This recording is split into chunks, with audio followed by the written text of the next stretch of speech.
2025मध्ये एका वृद्ध महिलेला मॅट्रिमोनियल साईटवरून एका आरोपीने संपर्क करून तिच्याबरोबर राहून आणि तिचेच मोबाईल सिम कार्ड वगैरे यूज करून त्याने तिला फ्लॅट घेण्याचा बहाणा दाखवला आणि त्या माध्यमातून तिच्याकडून जवळपास 57 लाख रुपये घेऊन तो पळून गेलेला होता.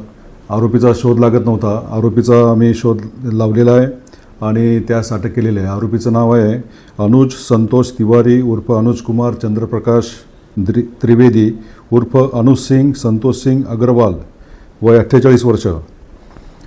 हा मूळचा ग्राम चंद्रावल, पोस्ट मोहकमपूर, मंदरुवा, जिल्हा सीतापूर, राज्य उत्तर प्रदेश या ठिकाणचा आहे. या आरोपीने अशाच पद्धतीने इतर महिलांनासुद्धा फसवलेले आहे आणि त्यांची आर्थिक फसवणूक केलेली आहे. या बाबतीतले त्याच्यावर दिल्ली आणि अमरावती या ठिकाणी मीरा भाईंदर या ठिकाणीसुद्धा गुन्हे नोंद करण्यात आलेले आहे. आरोपीची कालच ज्युडिशियल कस्टडीमध्ये रवानगी झालेली आहे.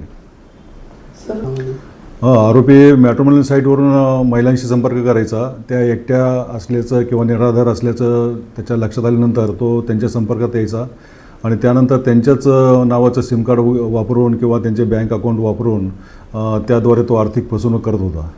याद्वारे आवाहन करू इच्छितो की मॅट्रिमोनियल साईटवरून कोणी असे त्रयस्थ व्यक्ती जे संपर्क करतात त्यांचं खात्रीपूर्वक आपण काळजीपूर्वक त्यांच्याशी संपर्क करावा आणि त्या अनुषंगाने अनोळखी व्यक्तीवर भरोसा न ठेवता आपले अकाउंट तो कोणी किंवा सिम कार्ड हँडल करणार नाही याची काळजी घ्यावी.